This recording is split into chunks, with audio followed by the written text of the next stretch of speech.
a brief disclosure that this presentation is representing only my personal opinion. It's based on information that I collected along the way from my experience and from that of others as students and postdocs, and it does not represent the opinion, the official opinion of the Harvard T.H. Chan School of Public Health, or even of the Neuromodulation Center at Spalding, meaning that Professor Frangney did not review these slides. So from PPCR to the PCE and afterwards to the MPH. So as Alma mentioned, I did my PPCR, the course in 2018, and I was a TA1 in 2019. I had never thought about doing an MPH. I've heard of the MPH before starting the PPCR, but it was never on my mind to do the MPH. So it was not intentional to do the PPCR and afterwards the MPH. Just for you guys to have a little bit on my background, I graduated from medical school at University of São Paulo in 2001. I did my residency in neurosurgery and finished that in 2006. And for 10 years, I was fully dedicated to clinical work. I was not involved at all in research. And then I realized that I had that gap in my career path. So I decided to take a break and dedicate myself to research. And then one thing ended up leading to the other. And then I am right now a postdoc and MPH student. So one thing that I wanted to highlight by that is that it is possible to apply for the MPH during the second semester of PPCR. I realized that you guys have a lot of work for the first semester of PPCR. In the second semester, my opinion is that the workload is not that much as compared to the first semester. So it is possible to do both things at the same time, but you have to be organized, and I'll develop a little bit more on that afterwards. So one thing that I realized is that after doing PPCR, you're in great shape to accomplish the goals of the PCE, which is the first step of the MPH that I took. It's not necessarily the first step of all the MPHs. There are different fields of study, but for the clinical effectiveness one, which is the one that I'm taking, the PCE is the first step. So after PPCR, you're in great shape. It is a complementary knowledge in a way that PPCR is more focused on clinical trials and the PCE is more focused on observational studies, so they complement each other.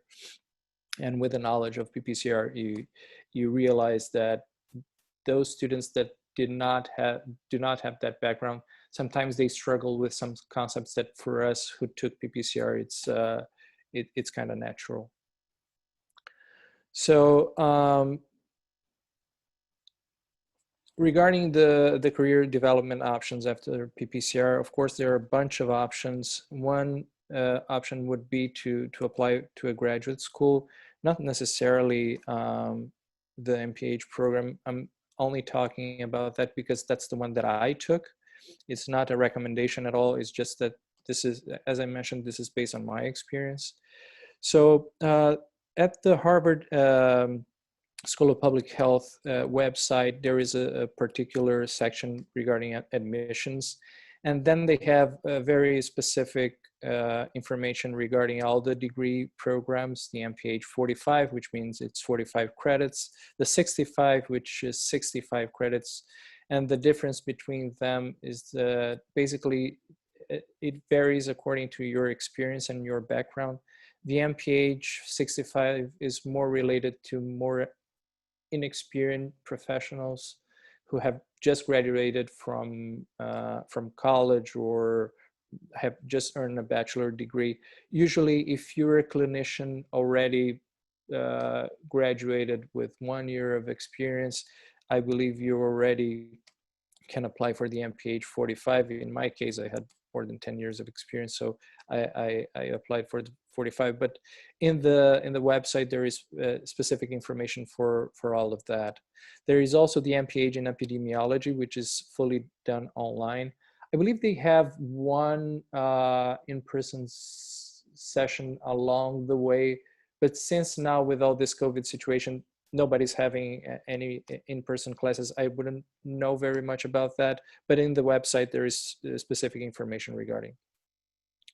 So it depends not only on your experience choosing one or another, also depends on your career goals. It's important to know why you want to do the MPH, whether it's for a professional degree, because the MPH is not a research degree. It's different from a master that we, specifically in Brazil, we're used to a master's where you have to defend a thesis. The MPH is not like that. You do not defend a thesis.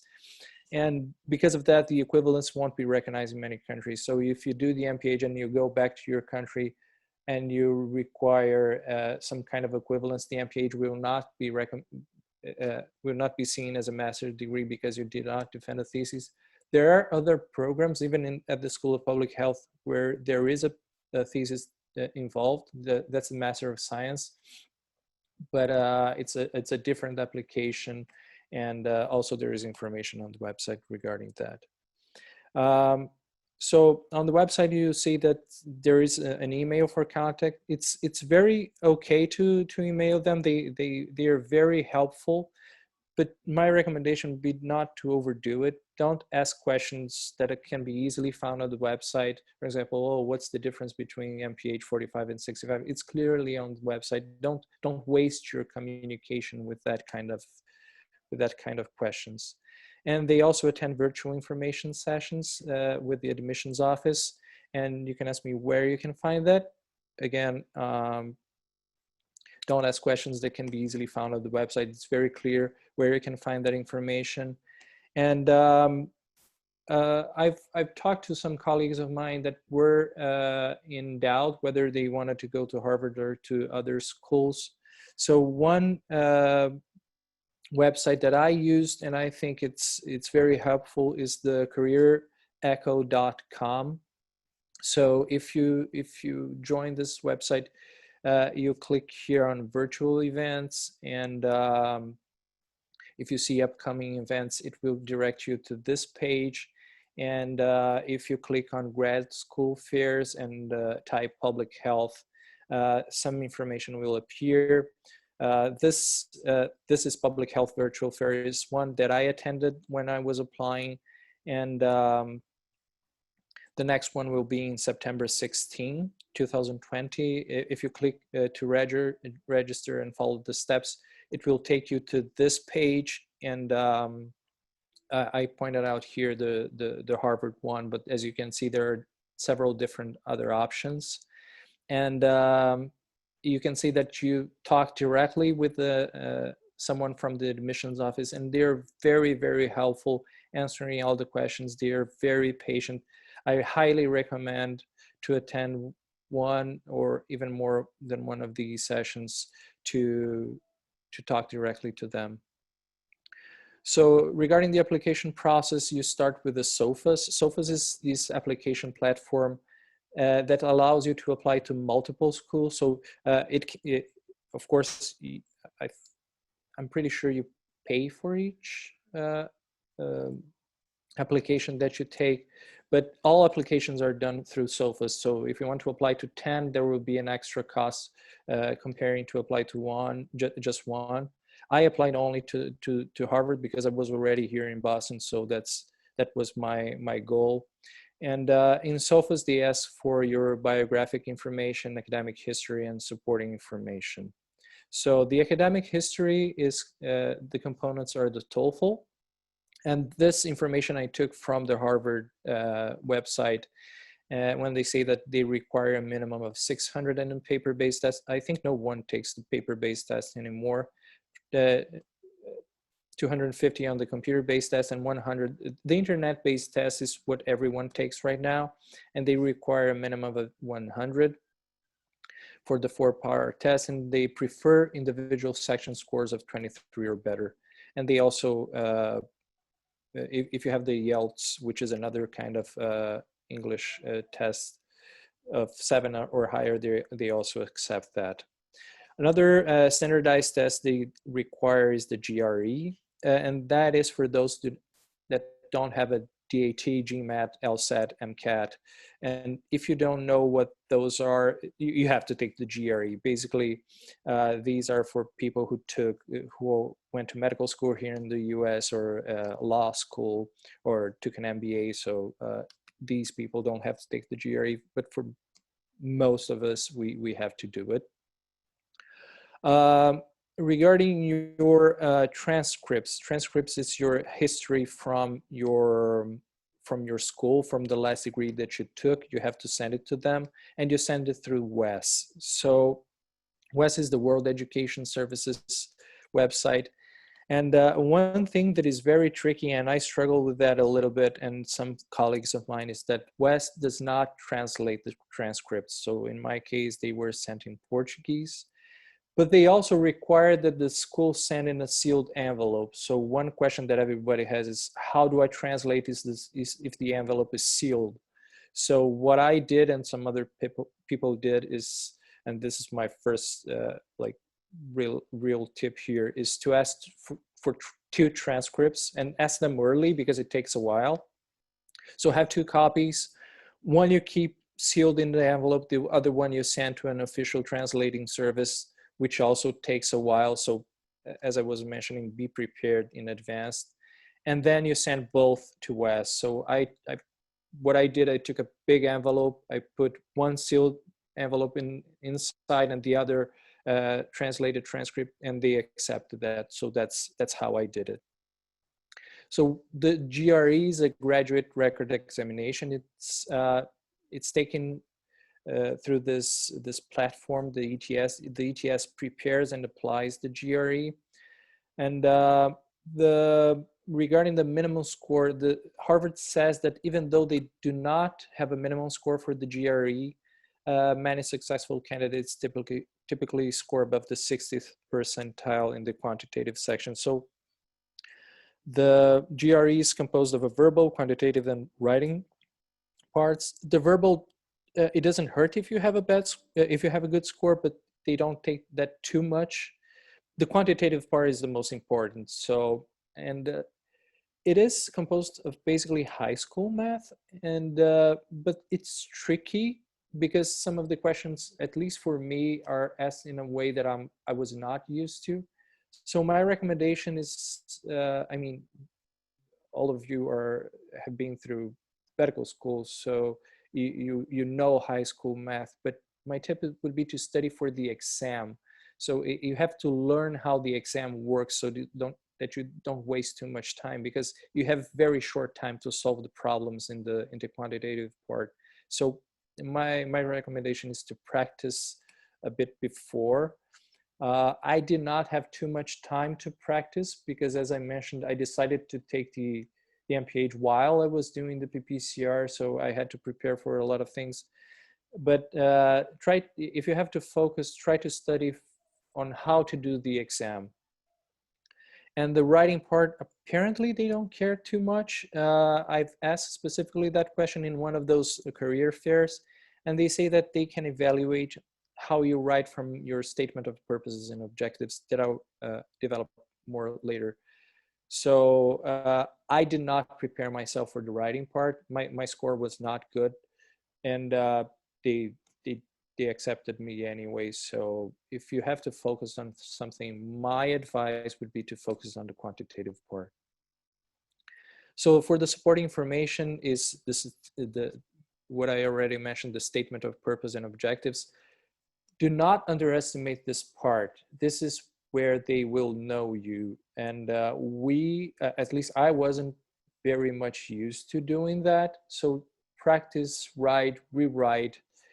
And this is a very important part. And try to read from the school that you're applying what their goals are, what are the school's missions, and also the field of study that you're applying. And be strategic in your application. Highlight your strengths and approach your weaknesses in the way that it makes sense in your narrative. One example that I would give would be, if you have in my case, have done only clinical work for 10 years, and you're trying to apply to the field of study of health management, it wouldn't make much sense unless you had a very good story why you want to go into health management. Because in the MPH, you have different fields of study. Mine is clinical effectiveness. There is health management, global health. There are different fields of study. In the end, your diploma will be an MPH, a Master of Public Health, but there are different fields of study. And try to be strategic when you're choosing that, because after you apply and after you enroll, you can choose most of your electives. And even if you're doing clinical effectiveness, in my case, that doesn't mean you cannot take electives in health management or global health or nutrition or whatever you think is best. But in your application, my advice would be to try to make sense. If you worked for 10 years with malaria and trying in underserved populations in different countries and whatever, then it makes sense for you to apply for global health, for example. But if you just worked in one place, focusing on one very specific disease during research, then maybe it doesn't. So try to be strategic. Regarding the reference letters, you have to ask for 3. And again, we're not very used to doing that. Americans are very much used to doing that. That's how they work through college and graduate school. We're not very used to. And people who write your letters are usually not very used to writing them. So sometimes you have to guide them a little bit. And for example, if it's better for a professor to say that you worked with them in such and such project and you demonstrated such qualities and the result was this one and that one, ask them to be as specific as they can. And it's better for them to tell how you worked in some project than just to say, oh, he was a great student, I loved working with him. That doesn't help very much with your application. Very important part, funding. So there is a specific office of financial aid at Harvard. I bet there's the same kind of office in other schools. The specific case of Harvard, there are internal scholarships that are evaluated by the Committee of General Scholarships from Harvard. These are very competitive. And you don't know very much the criteria. I mean, you apply and they decide, but it's not, I bet there are objective criteria, but you don't know them before applying.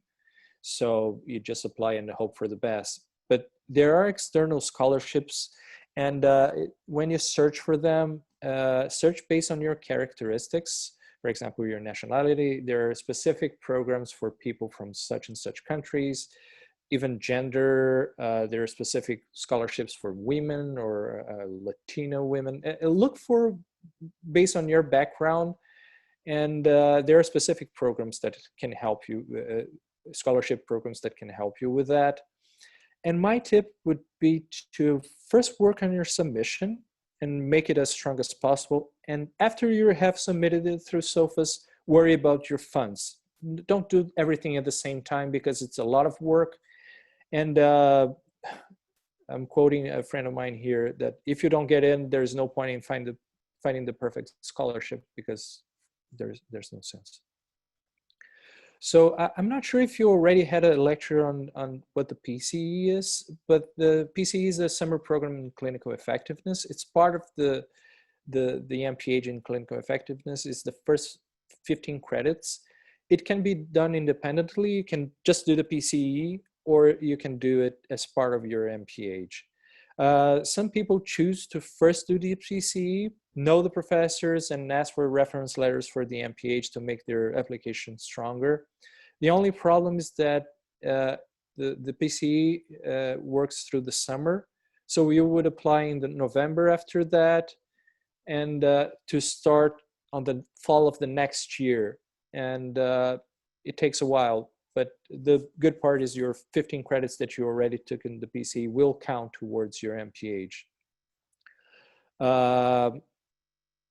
One thing that you might want to consider is that there is usually, at least I don't know, there is no scholarship for the PCE. So try to take that into account as well if you're planning to do the PC first and then apply for the MPH. The PCE is very intensive. It's 15 credits that you take in 6 weeks. Usually it takes a semester to take 15 weeks with full dedication.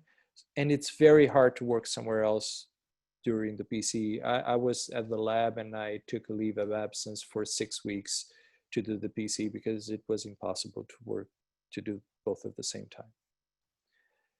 So now changing gears to the postdoctoral fellowship. So regarding the application process is a completely different process, works more like a job interview and helps a lot if you know someone who's either already working at the lab or if you know the PI. In my case, I already knew Professor Franey from before, so it helped. Some places that you apply, they require that you have the TOEFL if you are an international student. I don't know of any places that required anything of a standardized test beyond that. I mean, no place requires for GREs or anything like that. And there are several different opportunities in several different, I mean, here in Boston and all over the US and all over the world, there are several different labs with different goals and different people working on that. And it's very particular to know where you want to do your postdoc. But as I said, it helps if you know someone and if someone is willing to talk to you about that. One very important question that you have to ask yourself is why you want to become a postdoc. Is it to improve your CV? That's a fair assumption, but it shouldn't, in my opinion, shouldn't be your main goal. If you want to learn more about a specific subject that will be important for your career, that's more of a goal that, in my opinion, is more related to being a postdoc. Do you want to have an international experience abroad? That's very fair. Do you want to ultimately become a researcher? Some people do, some people don't. Some people think of it as a step to afterwards apply for a residency program. Depends on your goals. So all these are valid, but try to first think why you want to become a postdoc and then choose the place where you want to go afterwards. So to make sure that the place that you're applying will help you to achieve your goals. For example, is Boston the right place for you, Boston or Cambridge here in Massachusetts? One thing to know is that Boston is a very expensive city. In most places you work for free, at least for some time, so be prepared for that. Positions are highly competitive, especially the paid ones. And always think if before you decide to some specific place, think whether there are other alternatives in other states in the US that, for example, are not as expensive. I know, for example, California is not less expensive. It's sometimes much more. Stanford is extremely expensive to live. And think how long would be right for you. And my advice is that it will take longer than you think, because it takes a while for you to get acquainted to the place, to get to know the processes. Here in the US in particular, they require you to take a lot of training before you really start, and that takes a while, and some people get frustrated with the time that it takes. Can you do the MPH and the postdoc at the same time? Yes, I'm doing that, and the MPH requires a practicum, which is you have to take, in the MPH, you have to take some classes and also a practical applied project. So it's not a bad idea to do a postdoc. That's where you will do your practicum, but it's important that you have support from your PI or supervisor or mentor, so that you have time to do the classes and to take whatever you want in the MPH. Difference between full-time and part-time for the MPH, the 45 credits MPH you can do full-time in 1 year. Part-time, it takes longer. I'm doing it in 2 years. one very important thing that you have to take into account here is that some scholarships, they only cover the full-time ones, meaning you're a full-time student. So also consider that when you're making your decision. But to work as a full-time MPH and a postdoc at the same time, my opinion is that you don't do any of the two in a good way. But some people might be able to do it. I couldn't. Related to my personal experience as a postdoc, I think most of the challenges that you face is that in the postdoc scenario, knowledge comes in a way much less structured than a course. In a course, you have assignments, you have, well, you know, from PPCR, you have to accomplish goals that are set from someone else. In the postdoc, most of the goals you set for yourself, so it requires discipline and sometimes some guidance from your mentor, PI, whoever is helping you. Some people get frustrated because they come to the postdoc experience with a lot of ideas, and it's great to have your own ideas, but don't expect that you will arrive at your lab and start your own research in the thing that you're passionate about. Not because no one wants to help you, but because it requires funding to do that, and funding is a very special subject, especially here in the US regarding research. But it also brings you to very important accomplishments, and think of it when you're choosing your lab or the place you're planning to work. I, for myself, learned a lot about clinical trial design, grant submissions, data acquisition, analysis, papers. Some people arrive at the lab, at our lab and different labs, thinking they will publish a lot and they will accomplish a lot in that sense. That depends a lot on you, but also on some other circumstances that might not be related to you. For example, if you arrive at the lab and they're just starting a project, you won't have any data to publish. So sometimes it's also a matter of timing.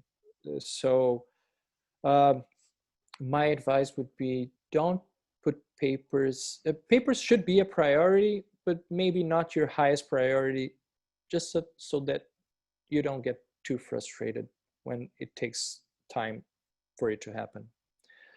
But one great thing that can happen is that you have time and you have guidance to get deeper knowledge into specific subjects. And those subjects usually are your PI's lines of research. So try to align those lines with your goals. They don't have to necessarily be your life goals, but they have to be at least related to that. For example, I'm a neurosurgeon and I'm doing work in non-invasive brain stimulation. It's related to my field, but it also expands my view, and so that I don't get too specific into one subject. I found that important for me, but sometimes other people will have different opinions. And last but not least, good luck in your future, and I'll gladly answer any questions that you might have. Great, thank you, Luis, for your time and for this wonderful presentation. We have two questions. Maria Paz asked if the financial aid is open to IMGs when you were explaining about the funding options. Yes, I mean, financial aid is open to anyone, but there are specific scholarships that are directed at international students and specific scholarships that are directed at American students. And it depends on your country. For example, one institution that funds many scholarships to Brazilian students is the Lehman Foundation. I'm sure there are different foundations that support different international students, but I don't know if I answered the question. So yeah, there are specific scholarships for international students. Okay, thank you. Yeah, and then we have another question from Marcela Vanegas. She's asking, can you do the fellowship at the same time of the MPH, or do you think it's too much?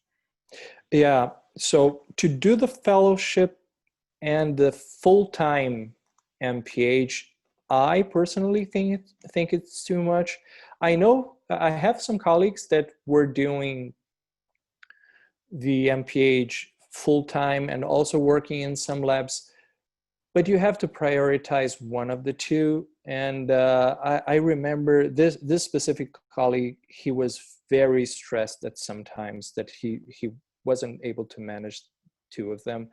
So that's very personal for me, because in my situation, I'm working at a lab. I'm also with my family here in the US. So maybe if someone is fully dedicated to that, they don't have any other distractions, it might be feasible. My opinion is that it wouldn't be the best, but it's possible.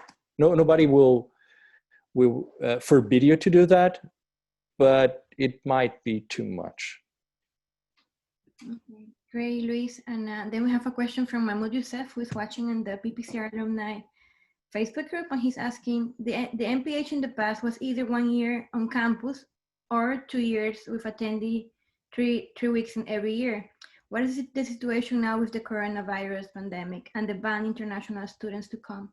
Yeah. I don't know if you know something about that specifically. Yeah, we're getting information that as on a monthly basis or even on a weekly basis. So I don't have a specific answer for that, because I don't know how it's going to be next year. And yes, so on a general basis, for the MPH 45, you can do it. I'm sorry if I wasn't clear. You can do it full-time in 1 year. You can do part-time in 2 or 3 years, but that's in person. Then you have to go to campus. And there is also the MPH 45 3 summers. So you do 15 credits in one summer, 15 credits in another, and 15 credits in another. And now with the coronavirus, everything went online. So I was doing the in-person part-time 45 MPH, and I'm taking all my classes online. And I don't know how that's going to go in the future. So you can, during the academic year, you can take some credits online. Forget the COVID situation, you can take some credits online, but there is a limit for that depending on the program that you're taking. But now everything went online. And honestly, I don't have those answers, and I don't think anybody has those answers, how it's going to be in the future. Yes. Sorry if I didn't help. In that case, remember, I recommend you to write directly to the Harvard admission office, and they will guide you through that, okay? Because everything is changing, and they're monitoring the pandemic. Yeah, for the safety. I just, there was this whole issue here last week. Everybody was concerned about their visa issues, because the federal government banned students who had only classes online from staying here in the US. They would have to go back to their countries if their classes were only online, which most of the campuses were. Very few places, I believe, were going to open in the fall. Harvard, for once, the School of Public Health was going to stay online, and some students would have to go back to their countries. That decision was overruled yesterday, was changed yesterday. So as I'm mentioning, everything is changing from day to day, from week to week. So I'm sorry, I don't have those answers. Yeah, great, thank you, Luis. And then we have a question from Garki. She's asking, is being a postdoc fellow the same as participating in the IRE? Yes, Garki, actually, yes. The IRE is it was explained by Manuel the other day, but yes, it is the same. And then Manuel from Londrina, Brazil, he's asking, you may go to a specific lab, but do you know which project you will work in before arriving? Yeah, then it's better to contact your PI and or at least some people who work there to see which projects are happening or are about to happen, so that you can know that in advance. Usually you don't arrive to the lab before without knowing anything. Usually you exchange a bunch of communication with them before you arrive. And yeah, So you wouldn't arrive without knowing what's going on.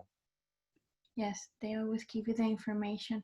And then Augusto is asking, I already have the official transcript of my certificates, but then do they need, they were made in 2018. Is that a problem, or do I require to be resent? The transcripts, I don't think so, because the transcripts are, I mean, the GRE, I think there is a 5-year limit. I'm not sure. He's saying about the translation of the certificates, right? The ones that he might acquire before. I don't see a problem. Again, please ask the admissions office, but I don't see a problem. I mean, it's not something that's going to change from, it's just a translation of a certificate. I don't see a problem with that. But I know that for the standardized tests, the TOEFL, and I think the TOEFL is only valid for 2 years, right? Yeah. The GRE, I think it's 5, but please contact the admission. I mean, the admissions office is there to ask these specific questions. When I say don't ask questions that you can easily find in the website, is that when you have specific situations, for example, I had a friend that did high school in the US. He knew very well how to speak English. Then he wrote the admissions office if he had to take the TOEFL as well, and I think they cleared him from doing that. So for those specific questions, it's better to ask the admissions office. Yeah, and then we have this question from Daniel. He's a TA right now. Hi, Luis, glad to see you here. I would like to ask a specific, especially in this current situation, international candidates can apply for the postdoc. Yeah, we were discussing that the other day at the lab. Some people were applying, and I mean, I bet most labs would be happy to have you, but the problem is that, for example, right now there is a ban from people from Brazil, for example, going to the US, or people from Europe. So I think it doesn't depend on the lab. It depends on the whole situation, which nobody knows when those bans are going to be lifted. I mean, if you're thinking about that, my advice would be start the communication, because one day all these bans are going to be lifted. So start your communication now, trade information with them, see if the lab is a good fit for you. And then when the ban is lifted, you plan yourself on going. But if doing a postdoc is really one of your goals, start planning on it now instead of planning after the ban is lifted. Start working on it right now, and ask if they have specific requirements. As I mentioned, some labs, they require you to do the TOEFL to see if you can speak minimal English or so on. So start preparing, doing that, and then when everything is lifted, you go into very specifics on when to go and things like that. Yes, I also recommend you to contact the office and say, because there are also countries that cannot travel right now. Some countries doesn't have chartered flights, some of them do, and also how the borders are here. Yeah, it's not just a matter of visa. It's right now, even if you have a valid visa, you would not be able to come from Brazil. At least I don't think so. Yes, and then we have another question from Garki. While researching about MPH, I found out that MPH clinical effectiveness is only offered at Harvard. Is the same as MPH epidemiology plus biostatistics offered in other universities? Yeah, other universities. I think the term clinical effectiveness is, as far as I know, only used at Harvard. I don't know of any other places. But one thing, you have to do some credits that are obligatory for your field of study. For example, in clinical effectiveness, you have to take epidemiology, you have to take biostatistics, you have to take an advanced scoring regression. But I think you have to take 45 credits. About 20 credits, it's up to you. You're free to choose whatever you want. So if you want to go very deep into epidemiology and learn about observational studies, advanced designs, and so on, you're free to do that as long as you stay within your credit limit. And one thing that I didn't know before applying is that 45 is your minimal number of credits. It's not your maximum number of credits, and you don't pay extra for taking more credits than 45. So if you take 47 credits, or there is a limit per semester that you can take. I think it's 27.5 for the full-time MPH. But if you pass that, that doesn't mean that you can't pass. You just have to do at least 45. There are some guidelines each field of study, the credits that you have to take, but you can take more than that. And some people take a lot of advantage from it. And one very interesting thing is that you can also take you can take courses in another school within Harvard or even the MIT. I have a lot of friends that took advanced modeling classes at MIT, and some people take business courses at the School of Business. As long as it's related to public health, you can take. I mean, you cannot take astronomy, but you can take something that is related to public health or biostatistics, and it's a very interesting idea. I don't know if I was clear. And actually, it's a great opportunity for you to maximize that. Yeah. And then other question we had is, Augusto is asking, do you recommend any preparation material for the GRE? In that website that I put, the ets.org or .org, I think, there is some official material from them. I used it a lot, and they have math reviews, and they even have sample tests that you can take. It is very helpful. Their website is very helpful. I took from one library here in close to my house, one preparation book from Princeton, whatever. It was the one that had, because I wanted to take some preparation, some kind of mock tests, and this book had a bunch of. I'm not recommending Princeton in any way. It was just the one that I had in my library.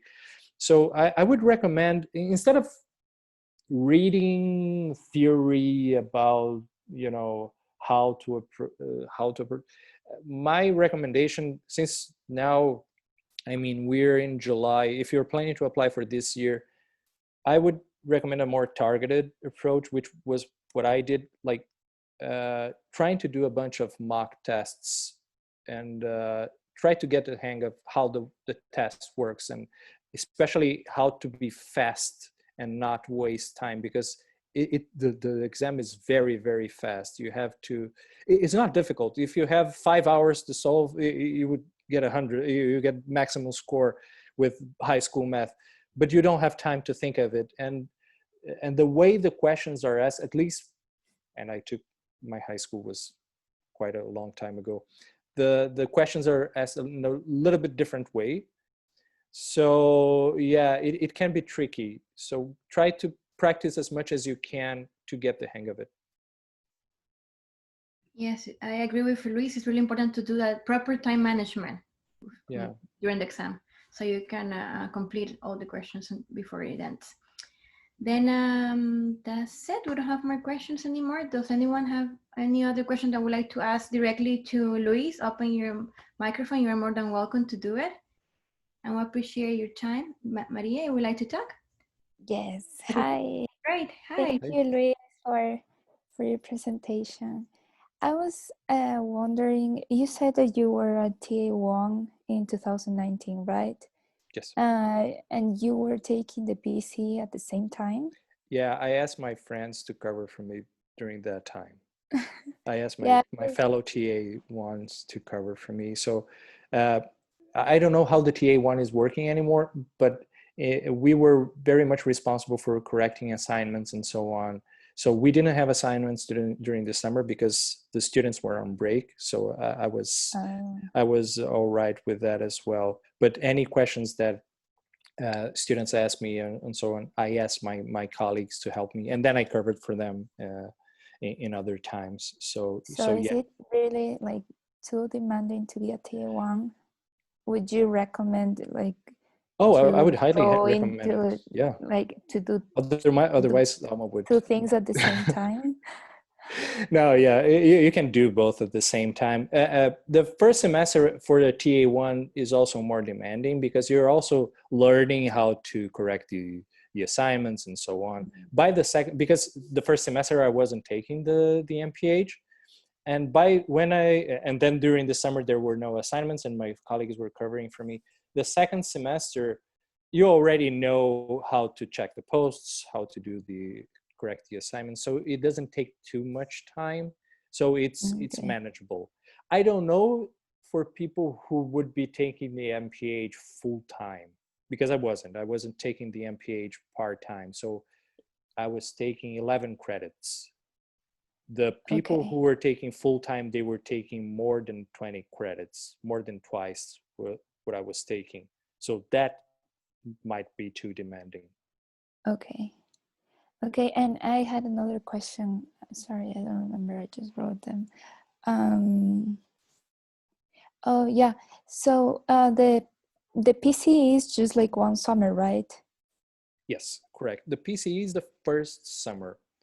For Okay. people who are doing the in-person, the what they call the academic year MPH, for the clinical effectiveness. Okay, that's not for other fields of study. You start with the summer. Everybody starts with the 15 credits of summer, and then you do the 30 credits afterwards, however you want. Yeah. Some people take those 30 credits in another 15 in one summer and then another 15 in another summer. And some people take it during the year.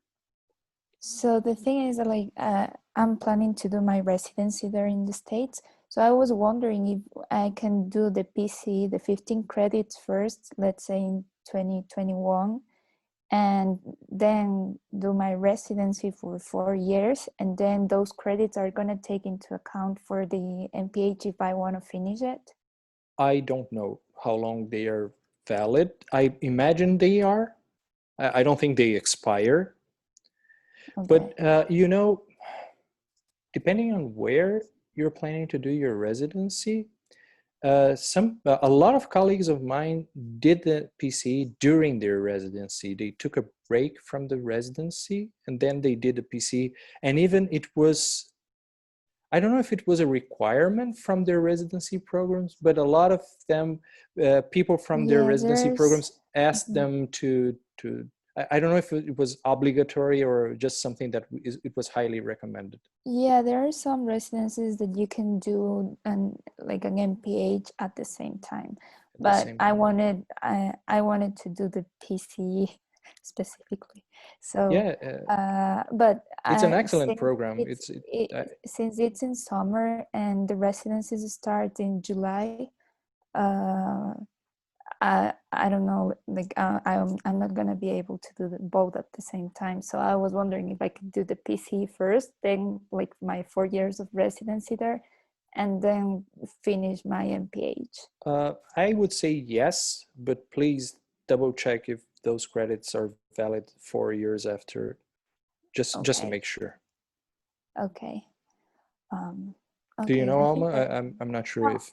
I believe the credits don't expire. It won't, so you are able to. Yeah. Okay. Yes, but also I always recommend to contact the admission office and get these clear things before you apply. Yeah. Okay. Yes, Thank you. but expire. Thank Yeah, you. and then So sorry, can I do a question? sure. Of course. Hello, thank you, Luis, for the presentation. Has been great. Just wondering because I was like thinking about the deadlines, right? I think for the master, we have the 1st of December as a deadline, like for presenting all the papers. So yeah, like thinking about the GRE, like I think if you do the exam, they take some time like for giving you the scores, right? Correct. Maybe like 1 month, probably, I don't know, 2 months, I don't know. So yeah, maybe like a good date for doing the GRE, it's like, I don't know, like at the end of September. And just So like, Great question. Excellent question. So they have some leeway regarding that. Usually they require you to take the GRE before your application, but you don't have to have the answers, because the results from the GRE, they are sent directly to SOFAs. When you finish the GRE, you're in the computer, they ask you, please put the SOFA's number, and please remember the number when you're doing the GRE. They will send the results directly to SOFAs, and SOFAs will send it to the school. So they don't require that you have the final results. When you're applying through SOFAs, you also can put your, I think they're called temporary results, which are basically the same. You don't have the results for your writing part, but as I said, I don't think they take that too much into account.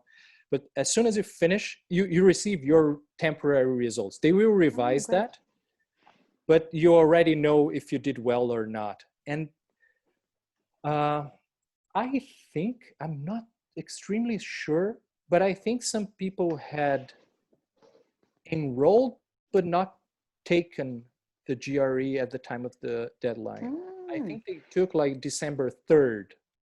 They took but they sent the confirmation that they had the GRE already planned on, they already enrolled. Because one thing that my experience was, by mid-September, you go into the ETS site and there are like 20 positions, 20 places to take the exam. The next day they all disappear because everyone tries to do at the same time. So that is a problem. Actually, my GRE, I'm here in Boston, I had to travel to Providence to take it because there were no more places in Boston to take them. So if you're taking in your home country, also take that into account, because the places, they disappear, because everybody that's applying for graduate school, they run for the GREs. I took right before the 5-day workshop, which was beginning of November, I think. And because I wanted to know if I did well before applying, because you have sure. But some people took their chances and did the exam afterwards even. But please, that question is very important to ask during one of those fairs, like, how long can you wait until I send the official, because they might change this policy. I remember that when I applied, some colleagues of mine did that.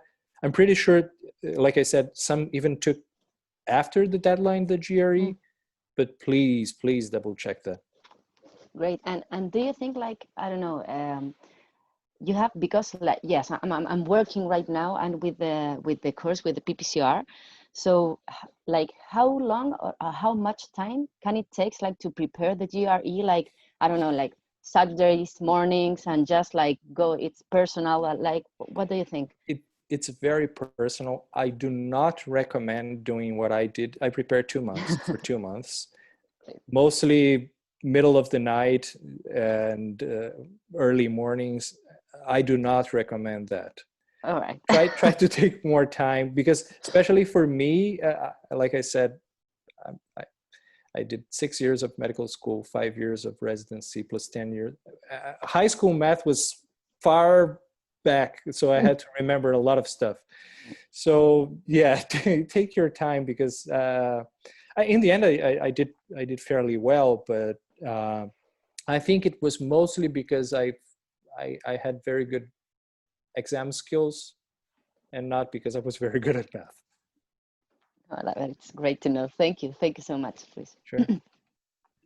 Dear Thaisa, I read that you are confused about the programs. Do you have any specific questions that we can help you with? She's connected and she wrote that in the chat. Okay. Yeah, they can be a bit confusing. I was a bit confused when I. Oh, she said no. Okay, but I wanted to ask something else. Sorry. Of course.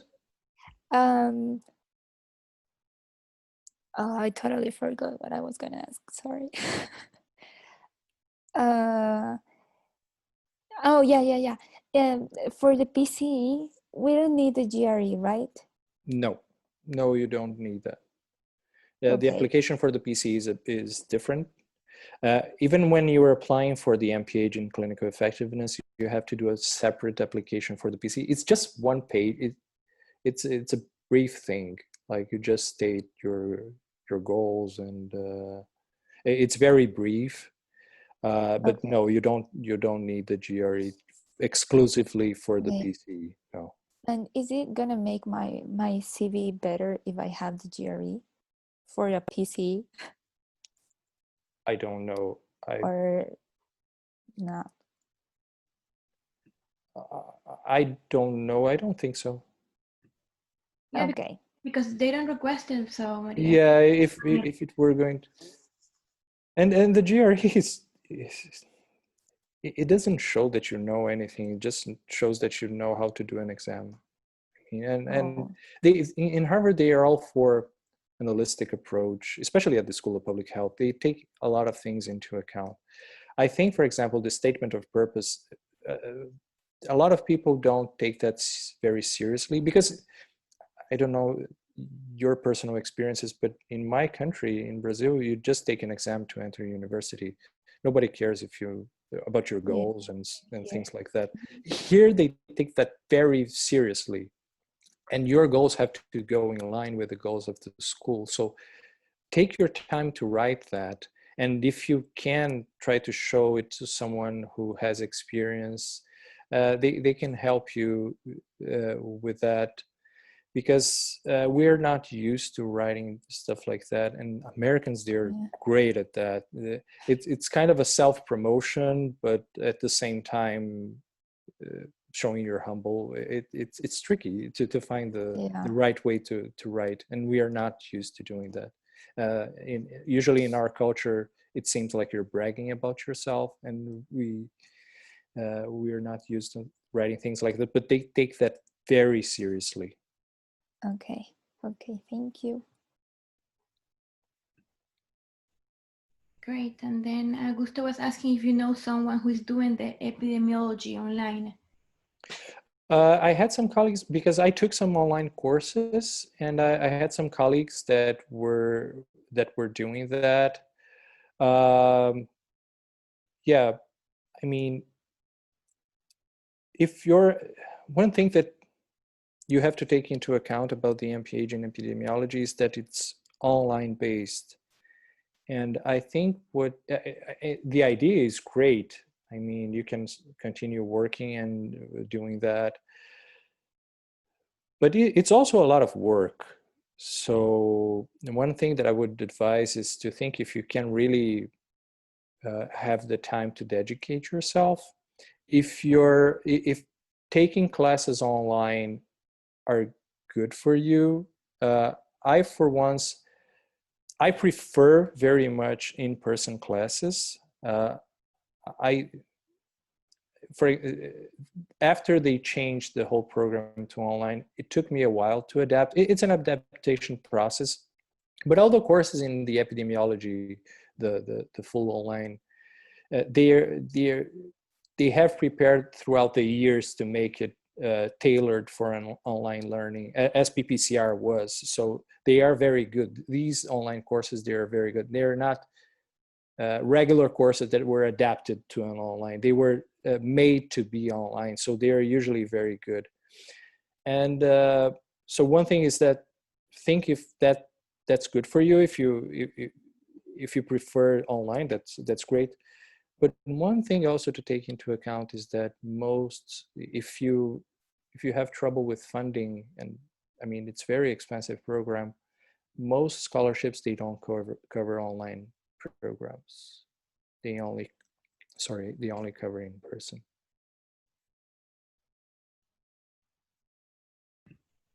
So great. Thank you, Luis. And then I had a question. Sure, please go ahead.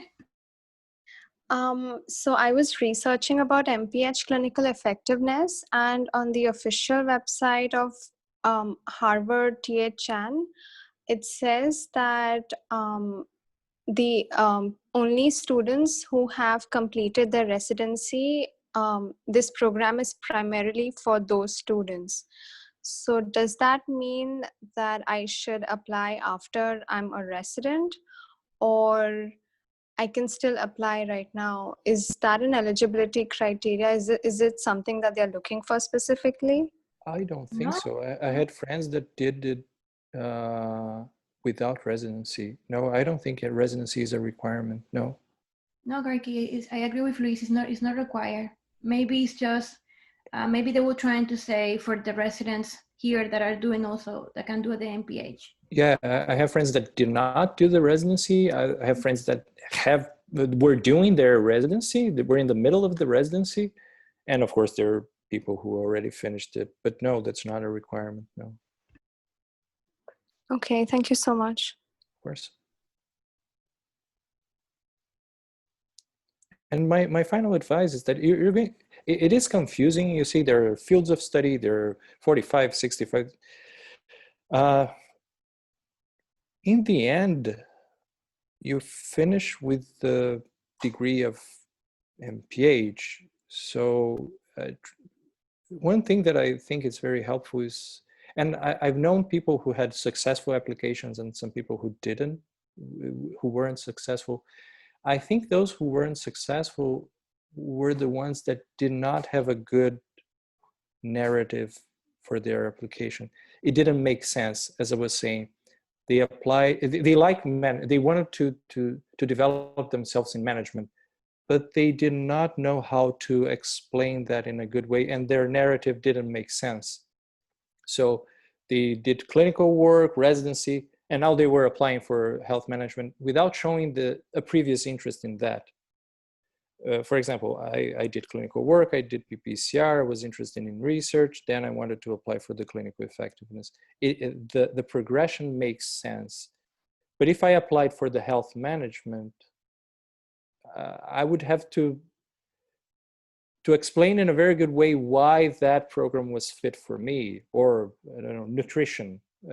If I had a residency in nutrition, or I was interested in that, I had projects in that, then it makes sense. But and in the end, I mean, I took courses in health management. I took courses in ethics. I took courses in whatever I wanted, in data science. But for your application, be strategic in that way so that it makes sense. Great, I agree. Your background has to be related to what your desire for, and also remember to always show passion, and that you are eager to keep learning and things like that. So you have to explain that really well. You have to show that you are different from the other one. A lot of people is applying to this, is really competitive, but all of you can do it. Just make sure to state that really well in your letter of intent, and also do a proofreading with someone else. Show your paper, and so they can give you advices if they understand what you're trying to, your idea that you're trying to show on how to get there. Okay. So great. Any other thing? Any other final? Hands up.